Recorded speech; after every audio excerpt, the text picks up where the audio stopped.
Right, just about to start stripping this side, and I've just noticed this. I don't know how visible it'll be on the camera, but I noticed the track rod end and the steering arm look at a slightly funny angle. I think this is bent a little bit. It's hard to sort of see, but it certainly looks a bit different from the other side, so I think I'll probably have to replace that arm. Right, this just goes to show how careful you've got to be, and when people, well, not necessarily bodge things up, but that arm is definitely bent. I've had a close look at the one on the other side, and yeah, it's definitely bent. Can't think where, it seems like it's twisted, but it's definitely bent anyway. So I thought, I've got a spare track rod end, a new one, so I thought I might as well replace the track rod end as well as the arm at the same time, just in case this had been damaged. That's obviously been banged or knocked or something like that. But look at this. So count the threads off when you come off, so you make sure you get the tracking. Well, we're going to have to redo the tracking anyway because we'll be replacing this arm. But look, 1, 2, 3. That was not even on 4 complete turns, and that is probably because they've had to really sort of adjust the tracking to get it right, because this is all bent up. But yeah, I wouldn't be trusting driving around with only 1, 2, 3, 4 threads on the track rod end. Not great, that. Obviously well worth me checking. Right, big progress update. I've been busy today again.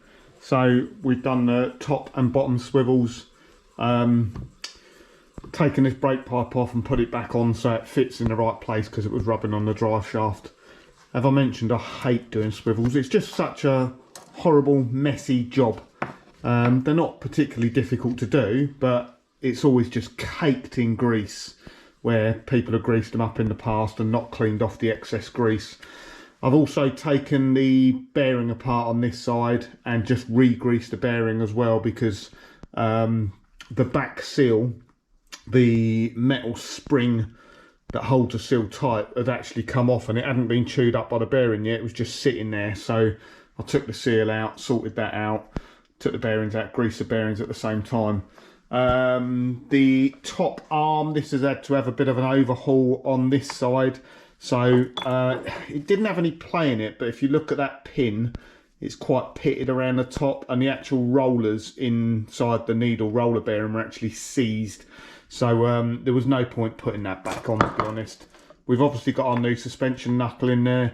As you can see, most of these rubber components, I just put a bit of rubber grease around the rubber to try and help them last a bit longer, because the rubber's rubbish nowadays, as I'm sure you know. The bearing cases, getting them out of here is never, well, people struggle with them, but the easiest way I find is I just get a Dremel with a carbide burr bit on the end. I very quickly just take the outer edge off, all the bearings sort of fall out then, and then just go through with the carbide burr in and out gently until you get it to the point that it's it just sort of cracks. You get it really thin, and then you can literally just lever it out. It's really easy to do. We've obviously got our suspension donuts. Again, on this one, it's been seated incorrectly. You can see the witness marks there. So I've got the new donut, or repurposed donut off Project TARDIS. We've got the trumpets, new brake hose to go on when it's on the car, and these top arms. So you can't actually see that it's bent there, can you? It looks pretty much the same. Looks can be deceiving. So if I match them together, now look at them. Like I say, it looked bent to me, and obviously was bent. Excuse me. Now, these arms seem to be out of stock everywhere, apart from Mini Parts South. Mini Parts South is Mark. Mark has one of everything in stock, so I'll give him a quick call, and shot down there and collected a new arm. So thank you, Mark. got me out of a pickle, gets the car back together. So I need to fit the arm yet. It's got a locking tab on it, but I'll probably use some thread lock on the bolts as well, just as an extra precautionary method. And as you can see here as well, a new copper brake pipe or conifer brake pipe for the front. The old one wasn't corroded, it's just I couldn't get it out this end, so in the end I just chopped it and made a new one. So yeah, oh, and oil filter as well. So I've dumped all the oil out of it now, I've left it draining for a while. I think I'm probably going to take the ancillaries off the front of the engine here before the front end goes on and just give the bottom half of that engine a lick of paint. I know the rest of it's just looking horrible and dusty at the moment, but might as well take the opportunity while we've got it.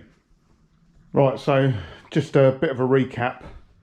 I've dumped all the oil out. New front conifer brake pipe. New brake hose. We've done a new top arm pin and bushes. We've got the donuts. I've replaced the donuts on both sides. We have new top and bottom swivels. We've got a new top arm. We've got a new track rod end, and I've just cleaned up all the brakes. I'm just gonna adjust them up, refit the drum. And then the next thing we'll do, because I need to get it back on the ground, we're going to obviously replace the subframe tower bolt bushes and the one between the bulkhead and the subframe. A little tip, if you've ever got to replace these subframe bushes that go between the subframe and the bulkhead, it's not that easy to do because you have to literally drop the subframe down.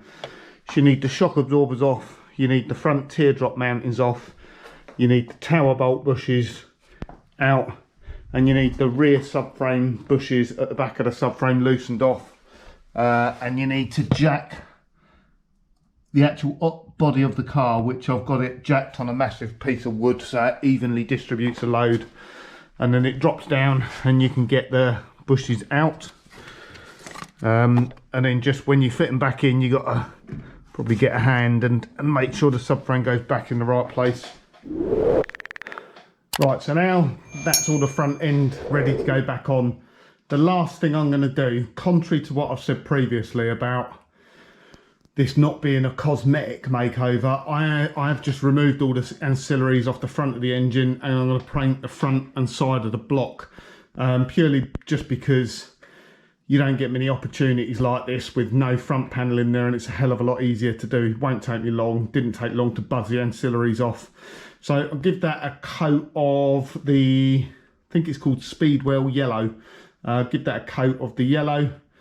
That'll make it look a lot nice and tidy. I've got the new oil filter to go back on and refill it with oil.